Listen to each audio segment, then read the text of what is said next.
Hi welcome to code paint. Welcome इस video in the system design series. ये इस series में हमारी यहाँ पे थर्ड वीडियो है। लास्ट टू वीडियोस हम यहाँ पे जो सिस्टम डिज़ाइन में कवर कर चुके हैं उसमें हमने नोटिफिकेशन सिस्टम को बिल्ड किया था, जहाँ पर आप मिलियंस ऑफ नोटिफिकेशन को सेंड कर सकते हो in one go.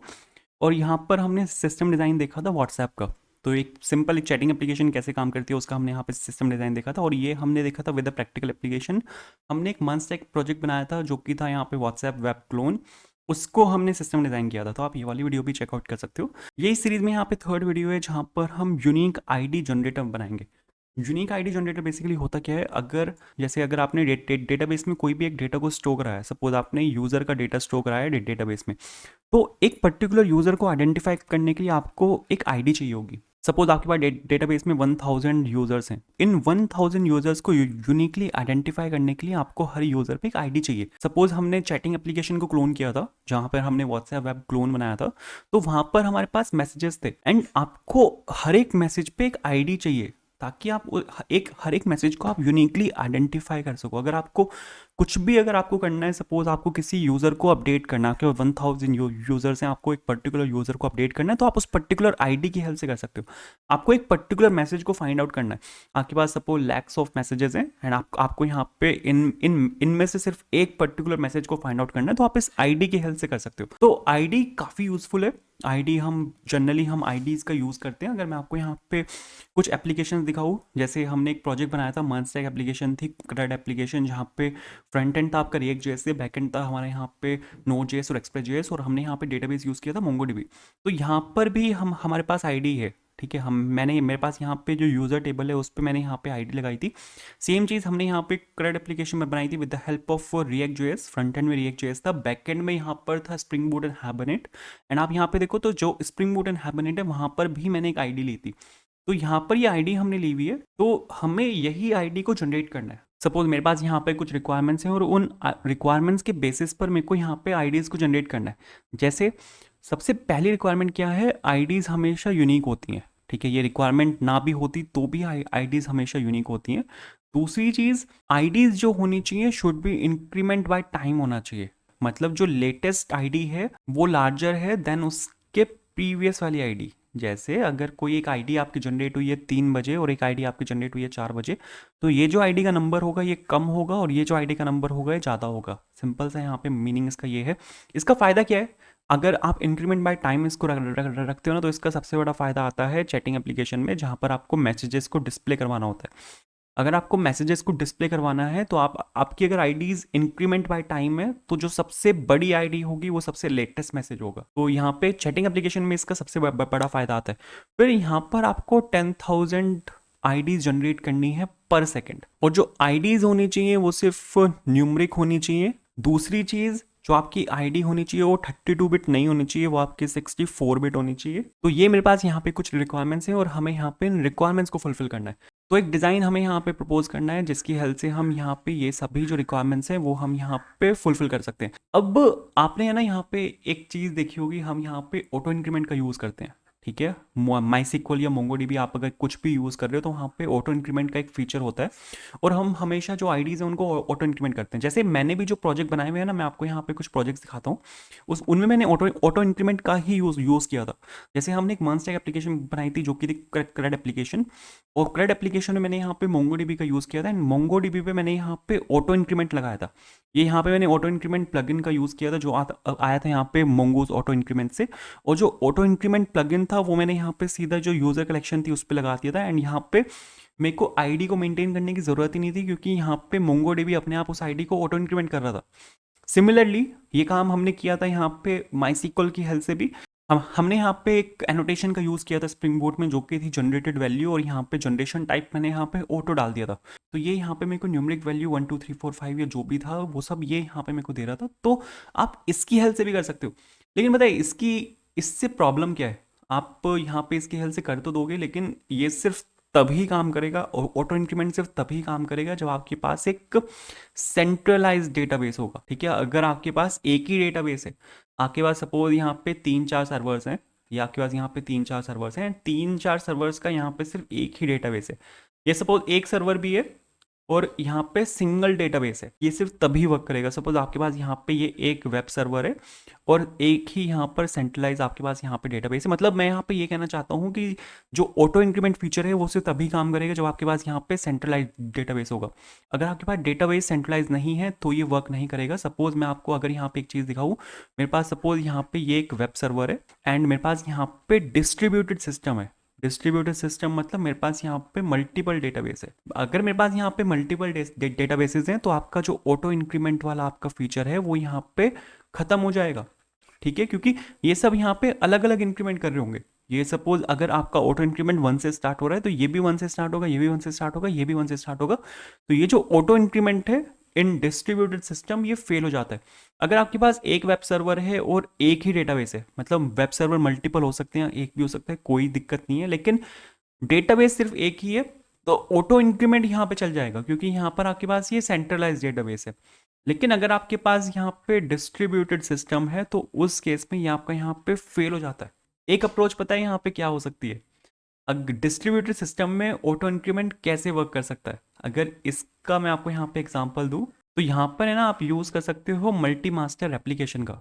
Multi master application में क्या होता है, आपको यहाँ पे इसको 1 से स्टार्ट करने की ज़रूरत ही नहीं है, आप इसको इंक्रीमेंट करो विद के क्या चीज़ है यहाँ पे, के यहाँ पे है नंबर ऑफ डेटाबेसेस। आप इसको स्टार्ट करो, सपोज में आपके पास यहाँ पे 3 डेटाबेसेस हैं, तो इसको आप स्टार्ट करो 1 से, इसको आप स्टार्ट करो 2 से, इसको आप स्टार्ट करो 3 से, और आपको इसको इंक्रीमेंट करना है विद के। ये क्या चीज़ है, के यहाँ पे नंबर ऑफ डेटाबेसेस हैं। जैसे आपका यहाँ पे 1 2 3 आपके पास यहाँ पे डेटाबेसेस हैं, तो के की वैल्यू यहाँ पे हो जाएगी इस केस में 3। तो जब आप ये नेक्स्ट आईडी जब ये यहाँ पे जनरेट करेगा तो ये 2 को जनरेट नहीं करेगा, ये यहाँ पे 4 को जनरेट करेगा, क्योंकि आप यहाँ पे इसको के से इंक्रीमेंट कर रहे हो। ये यहाँ पे जब 2 के बाद ये नेक्स्ट आईडी जनरेट करेगा तो ये यहाँ पे 5 को जनरेट करेगा, बिकॉज 2 + 3 इज 5 एंड 3 + 3 इज 6। तो आप यहाँ पे देखो मल्टी मास्टर एप्लीकेशन से ये जो यहाँ पे कॉन्सेप्ट है, ये मल्टी मास्टर एप्लीकेशन है, आप इसकी हेल्प से जो ऑटो इंक्रीमेंट है वो आप यहाँ पे यूज़ कर सकते हो, ठीक है। मतलब जो ऑटो इंक्रीमेंट में आप अगर इंक्रीमेंट करो विद वैल्यू के, जहाँ पे के है आपका नंबर ऑफ डेटाबेसेस, तो उसकी हेल्प से आप यहाँ पे मल्टी मास्टर एप्लीकेशन की हेल्प से आप जो ऑटो इंक्रीमेंट है उसको अचीव कर सकते हो। लेकिन इस वाले मॉडल में ना कुछ इशूज हैं। सबसे पहले तो हमारी यहाँ पे रिक्वायरमेंट थी कि ID should go up with time, और वाली रिक्वायरमेंट हमारी यहाँ पे फेल होती है, IDs are not going up with time. यहाँ पे सेकंड यहाँ पे है, यहाँ पे स्केलिंग बहुत डिफिकल्ट है। अगर आपने यहाँ पे मल्टीपल सर्वर्स या फिर मल्टीपल डेटा सेंटर्स को ऐड कर दिया तो आप इसको स्केल नहीं कर पाओगे, ये बहुत डिफिकल्ट है।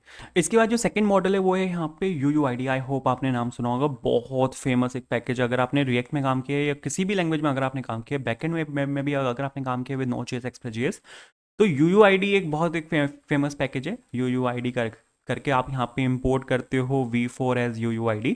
इसका तो सीधा अगर मैं आपको यहाँ पे विकिपीडिया पेज दिखाऊँ तो आप यहाँ पे देखोगे ये यहाँ पे UUID की फुल फॉर्म है यूनिवर्सिटी यूनिक आइडेंटिफायर। एक 128 बिट लेबल है, ठीक है, 128 बिट की आपके पास यहाँ पर एक आईडी आती है। तो UUID is a 128 bit number use to identify information in computer system and it's mostly used in Microsoft systems. लेकिन अब हर जगह यूज होता है, हम इसको बहुत यूज करते हैं UUID को फॉर यूनिक आईडीज, और इसके जो कॉलिजन के चांसेस हैं, मतलब डुप्लीकेशन के चांसेस हैं, वो बहुत कम है, बहुत ज़्यादा कम है। अगर मैं आपको यहाँ पे एग्जांपल दूँ UUID दिखती कैसी है, अगर आपने पहले कभी यूज़ नहीं करी, तो एक 128 बिट नंबर होता है और कुछ ऐसा दिखता है जहाँ पर आपके पास जो अल्फ़ाबेट्स होते हैं, ठीक है, वो भी होते हैं। ये एग्जैक्ट रिप्रेजेंटेशन नहीं है, मैं बस ऐसे ही लिख रहा हूँ इसको, ठीक है। तो ये यहाँ पर कुछ ऐसा दिखता है, ठीक है। यह आपकी एक UUID होती है। जब आप यहाँ पे UUID को जनरेट करते हो तो वो यहाँ पे कुछ इस तरह से दिखता है। यहाँ पर आप देखो तो हमारी यहाँ पर एक रिक्वायरमेंट फेल होती है।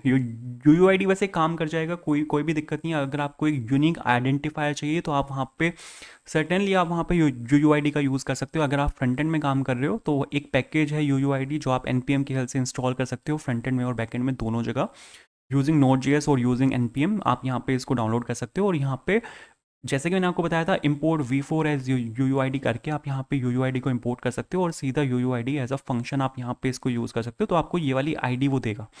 ये एक 128 बिट नंबर है, लेकिन हमारी यहाँ पे एक रिक्वायरमेंट फेल होती है। मैंने आपको बोला था मेरे को सिर्फ न्यूमरिक चाहिए, मेरे को बीच में अल्फ़ाबेट्स नहीं चाहिए, मेरे को सिर्फ न्यूमरिक चाहिए। अगर ये न्यूमरिक वाली रिक्वायरमेंट आपके पास यहाँ पे नहीं है तो गो फॉर UUID, इससे बेस्ट नहीं है कुछ भी।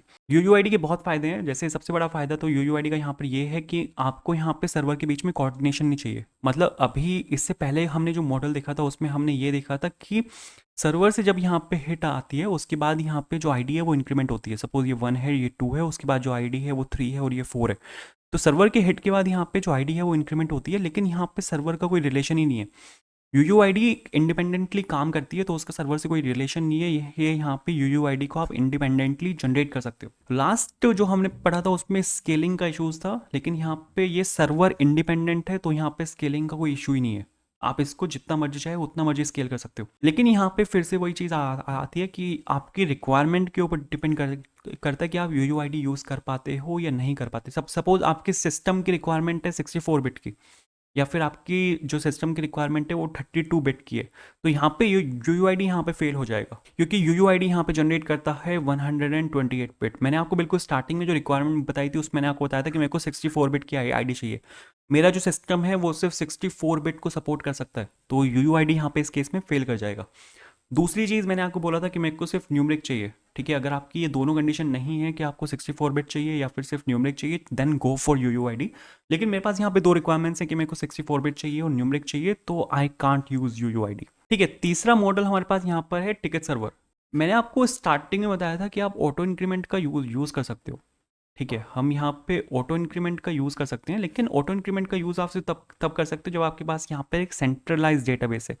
अगर आपके पास एक डिस्ट्रीब्यूटेड सिस्टम है तो उस केस में आप जो ऑटो इंक्रीमेंट फीचर है उसका आप यूज़ नहीं कर पाओगे। लेकिन उसके बाद हमने यहाँ पे एक मॉडल को डिस्कस किया था जो कि था multi master application. Multi master application की हेल्प से हमने यहाँ पर क्या किया था कि हमने यहाँ पे जो ऑटो इंक्रीमेंट कर रहे थे हम वो के की हेल्प से कर रहे थे। हमने यहाँ पे विद के ऑटो इंक्रीमेंट किया था। अगर मेरे पास यहाँ पे सपोज मल्टीपल डेटाबेसेस हैं तो मैं यहाँ पे इंक्रीमेंट कर रहा हूँ, ऑटो इंक्रीमेंट कर रहा हूँ विद द लेटर के। इससे भी बेहतर सिस्टम है कि आप यहाँ पे एक टिकट सर्वर बना दो। टिकट सर्वर क्या होता है? टिकट सर्वर सर ये होता है कि आप यहाँ पे एक सेंट्रलाइज डेटाबेस ले लो। मतलब मेरे पास अगर यहाँ पे मल्टीपल वेब सर्वर्स हैं, ये मेरे पास यहाँ पे मल्टीपल वेब सर्वर्स हैं, तो यहाँ पे मेरे पास एक टिकट सर्वर होगा। मैंने यहाँ पर एक सर्वर बना लिया फॉर ऑटो इंक्रीमेंट में, मतलब एक सेंट्रलाइज मैंने यहाँ पे सर्वर बना लिया। बेसिकली इसका पर्पस है सेंट्रलाइज चीज़ों को सेंट्रलाइज रखना। अगर आपके पास एक डिस्ट्रीब्यूटेड सिस्टम है तो वहाँ पे ऑटो इंक्रीमेंट को ट्रैक करना बहुत मुश्किल होता है अनलेस आप उसको विद इंक्रीमेंट कर रहे हो विद द लेटर के। उसकी जगह आप यहाँ पे एक सेंट्रलाइज टिकट सर्वर बना दो जो आपको सिर्फ ऑटो इंक्रीमेंटेड वैल्यूज को फेच करके देगा। सपोज इससे हिट आई, सबसे पहले यहाँ पे इस वाले वेब सर्वर से हिट आई तो ये इसने यहाँ पे इसको रिटर्न कर दिया 1, ऑटो इंक्रीमेंट वैल्यू 1। यहाँ से हिट आई रिटर्न कर दिया 2, यहाँ से हिट आई रिटर्न कर दिया 3, यहाँ से हिट आई रिटर्न कर दिया 4, यहाँ से हिट आई रिटर्न कर दिया 5, यहाँ से हिट आई रिटर्न कर दिया 6। टिकट सर्वर के पीछे जो आइडिया था वो था कि आप यहाँ पे एक सेंट्रलाइज्ड ऑटो इंक्रीमेंट सिस्टम बना लो जो आपको यहाँ पे वैल्यूज को ऑटो इंक्रीमेंट करके देता रहेगा। एंड ये यहाँ पे काम कर रहा है। आप यहाँ पे न्यूमरिक वैल्यूज़ को रिटर्न कर सकते हो, मतलब जो हमारी रिक्वायरमेंट है वो यहाँ पे फुलफिल होती हैं। आप यहाँ पे न्यूमरिक वैल्यूज़ को रिटर्न कर सकते हो। इजी टू इम्प्लीमेंट है। आपको बस यहाँ पे एक सर्वर को क्रिएट करना है और वहाँ पे ऑटो इंक्रीमेंट फीचर डालना है और यहाँ पे वो सर्वर उसको यहाँ पे हिट करता रहेगा। लेकिन सबसे बड़ा यहाँ पे ड्रॉबैक है SPOF का, सिंगल पॉइंट ऑफ फेलियर। अगर आपका ये टिकट सर्वर यहाँ पे बैठ गया, ये फेल हो गया सर्वर, किसी कारणवश ये फेल हो गया, तो आपके ये जो तीनों वेब सर्वर्स हैं इनकी एक फंक्शनैलिटी यहाँ पर बैठ जाएगी, मतलब ये पूरा सिस्टम आपका यहाँ पे बैठ जाएगा। इसके बाद जो सबसे बेस्ट अप्रोच है वो है Twitter snowflake approach, created by Twitter.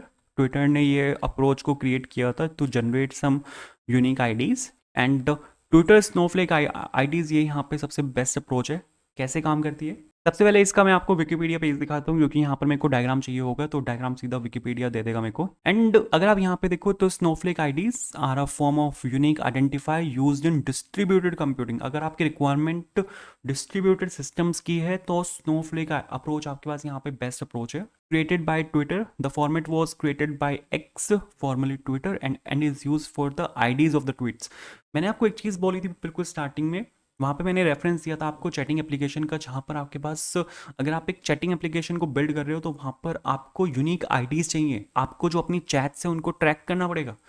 हर एक मैसेज के ऊपर आपको एक यूनिक आईडी लगानी पड़ेगी और वो जो यूनिक आईडी है वो होनी चाहिए सॉर्टेड बाय टाइम।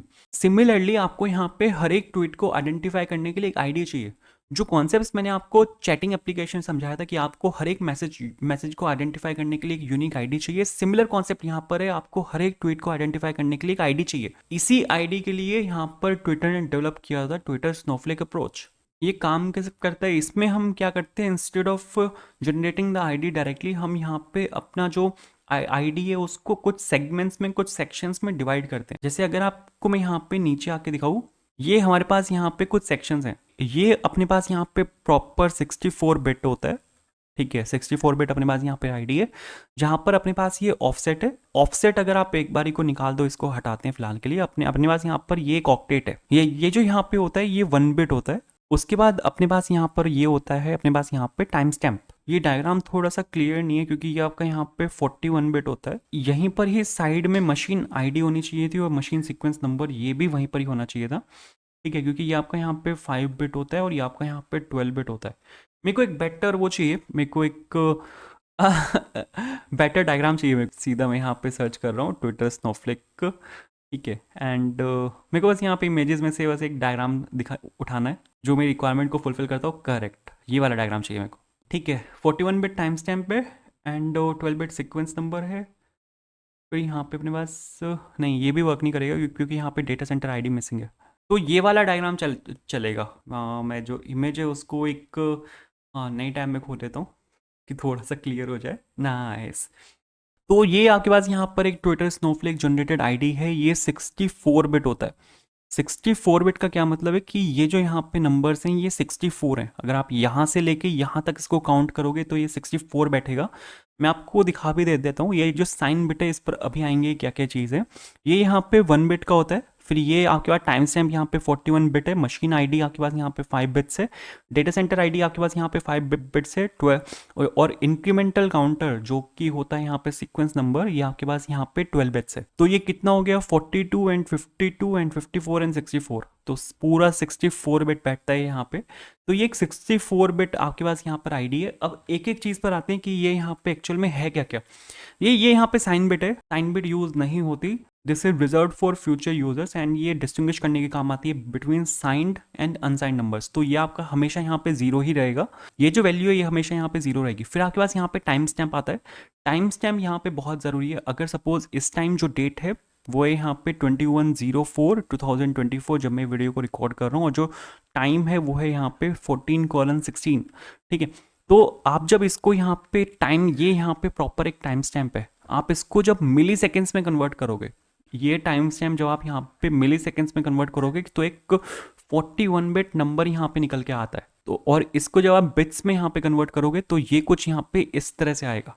तो ये जो डेट है यहाँ पे, डेट विद टाइम, ये यहाँ पर कुछ इस तरह से आएगा, एंड ये इंक्रीमेंटल है, ये इंक्रीमेंटल विद टाइम है, क्योंकि यहाँ पर है ना 14:16 और यहाँ पे जो मिली सेकेंड होता है वो भी आता है, ठीक है। तो ये इंक्रीमेंटल विद टाइम है इन मिली सेकेंड्स। तो ये आपके पास यहाँ पे टाइम स्टैम्प है। तो हमारी जो रिक्वायरमेंट है कि जो आईडी होनी चाहिए वो इंक्रीमेंटल होनी चाहिए विद टाइम, ये रिक्वायरमेंट यहाँ पे फुलफिल होती है। फिर हमारे पास यहाँ पे 5 बिट डेटा सेंटर आईडी है। ये आपको, ये आईडी कौन से डेटा सेंटर ने जनरेट करी है यहाँ से आप उसको ट्रैक कर सकते हो। आप यहाँ पे मल्टीपल डेटा सेंटर्स यहाँ पे आ सकते हैं। हमारे पास यहाँ पे 5 बिट्स है, तो अगर आप यहाँ पे 2 × 5 करोगे तो आपके पास यहाँ पे जो ये जो वैल्यू यहाँ पे निकल के आएगी 4 एंड 8 एंड 16 एंड 32। तो आप यहाँ पे 32 डेटा सेंटर्स को ऐड कर सकते हो। उसके बाद मशीन आईडी, एक डेटा सेंटर्स में कितनी मशीन है, सिमिलरली 5 बिट्स है, तो आप यहाँ पे 32 मशीन्स को ऐड कर सकते हो पर डेटा सेंटर। उसके बाद हमारे पास यहाँ पे इंक्रीमेंटल काउंटर है जो कि यहाँ पे 12 बिट्स। इसका क्या मतलब है, ये यहाँ पर नंबर ऑफ यूजर्स हैं जिनके लिए आप आईडी जनरेट कर सकते हो पर सेकंड। एंड ये जो कॉम्बिनेशन है 12 बिट्स का, ये आपका बैठता है 4096। अगर आप यहाँ पे इसको 2 से मल्टीप्लाई करोगे, मल्टीप्लाई तो नहीं होगा, आप यहाँ पे 2 की पावर आपको यहाँ पे निकालनी पड़ेगी। तो 2 की पावर अगर आप यहाँ पे 12 निकालोगे, जो 2 की पावर 12 होती है वो आएगा आपका 4096। तो 4096 यूजर्स पर सेकेंड आप यहाँ पे जनरेट कर सकते हो। तो 4096 यूजर्स पर मिली सेकेंड आप यहाँ पे जनरेट कर सकते हो। शायद मैंने पहले सेकंड बोल दिया था क्या, कि 4096 यूजर्स पर सेकंड आप जनरेट कर सकते हो। वो सेकंड नहीं है, वो यहाँ पे मिली सेकेंड है। ट्विटर ने अप्रोच बनाई थी and this is best for distributed systems. तो आई होप ये क्लियर हुआ होगा। हाँ, ये जो सीरीज़ है इंटरव्यू पर्सपेक्टिव से बहुत इंपॉर्टेंट है। तो अगर आप इंटरव्यू की तैयारी कर रहे हो तो you can watch the other 2 questions as well, जो हमने नोटिफिकेशन सिस्टम और चैटिंग एप्लीकेशन बिल्ड किया था, आप इनको भी देख सकते हो। अगर आपको वीडियो पसंद आई हो यार तो वीडियो को लाइक करना, अगर आप चैनल पर नए हो सब्सक्राइब करना। And thank you so much for watching this video. Have a good day.